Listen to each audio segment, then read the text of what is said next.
Assalamualaikum warahmatullahi wabarakatuh. Saya Tiara Marcelinda dari kelas 12B MA Nur Sunnah ingin membagikan ilmu tentang sejarah peradaban Arab pra-Islam.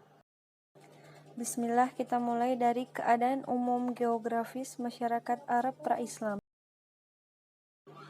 Kehidupan bangsa Arab sebelum diutusnya Muhammad SAW sebagai nabi dan rasul terkenal dengan zaman jahiliyah, artinya zaman kebodohan atau kegelapan. Pada zaman jahiliyah, yang berkuasa adalah para pemimpin suku. Keadaan mereka yang bersuku-suku sangat fanatik terhadap sukunya, menyebabkan mereka berselisih paham. Dan bahkan sering terjadi permusuhan dan peperangan karena alasan membela suku. Oke, kita lanjut. Agama yang mereka anut pada masa pra-Islam adalah menyembah berhala. Apabila di tanah Arab sudah begitu hebat kekacauan agama dan kezaliman di antara manusia, maka di negeri lain pun tidak pula kurang hebat. Orang-orang Arab menamakan negeri mereka dengan nama Jazirah, semenanjung atau semi pulau. Hal ini karena air mengepung wilayah dari arah timur, barat, dan selatan. Adapun di wilayah utara terdapat Syam atau Syria, gurun Syam. Oleh karena itu, kata jazirah pada negeri Arab adalah suatu hal yang berlebihan, karena orang Arab pada saat berdagang atau perjalanan antara utara ke selatan dan timur ke barat, mereka berjalan menyusuri laut. Maka mereka menganggap bahwa negeri mereka dikelilingi lautan dari segala arah. Maka mereka menamai negeri dengan jazirah. Penulis modern menyebutnya anak benua. Luas jazirah dibagi menjadi dua bagian. Pertama, jantung atau pusat jazirah Arab. Kedua, wilayah Arab. Pada zaman dahulu, jazirah Arab terbagi dalam 6 bagian. Hijaz, Yaman, Najd, Tihamah, Ihsa, dan Yamamah atau Arus. Namun sekarang jazirah Arab terbagi dalam 8 bagian. Bangsa Arab pada umumnya berwatak berani, keras, dan bebas. Mereka telah lama mengenal agama. Nenek moyang mereka pada mulanya memeluk agama Nabi Ibrahim, tetapi akhirnya ajaran itu pudar. Untuk menampilkan keberadaan Tuhan, mereka membuat patung berhala dari batu, yang menurut perasaan mereka patung itu dapat dijadikan sarana untuk berhubungan dengan Tuhan.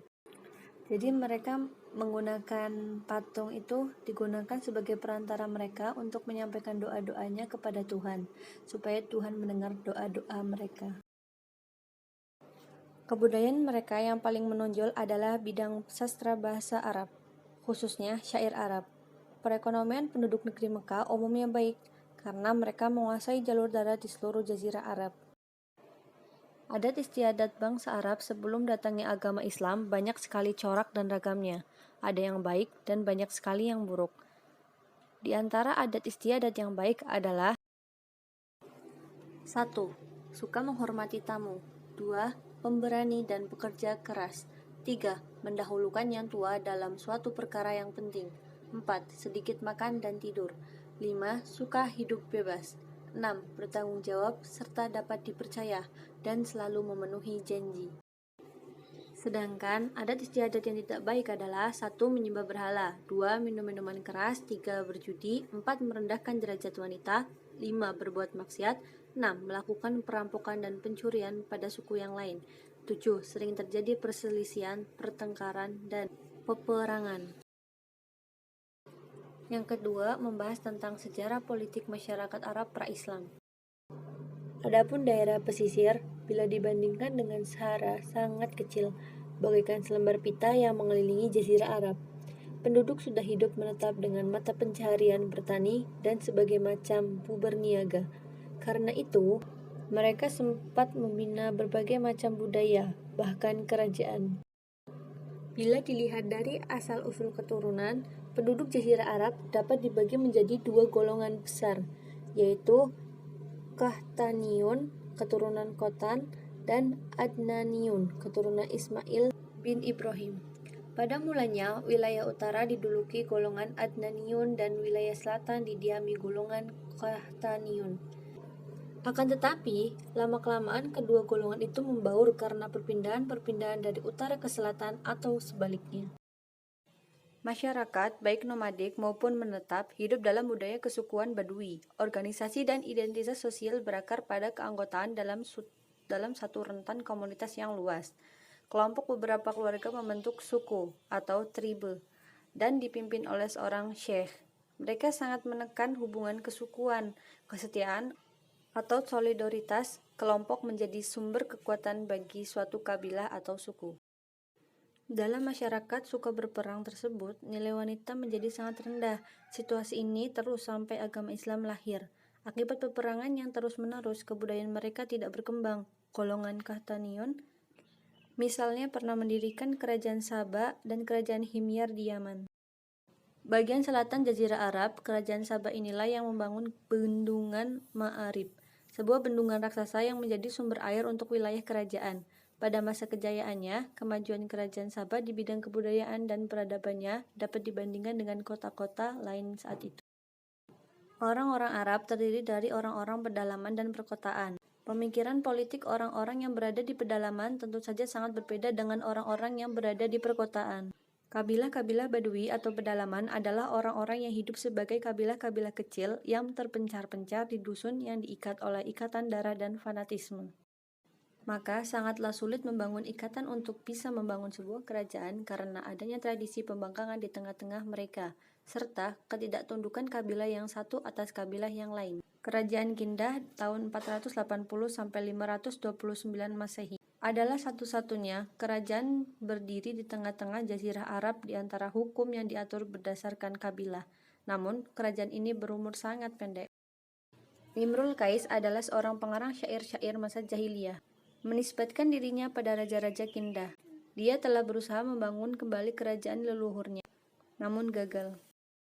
Untuk materi selanjutnya, saya akan memberikan slide-slide materinya. Kerajaan-kerajaan di perkotaan.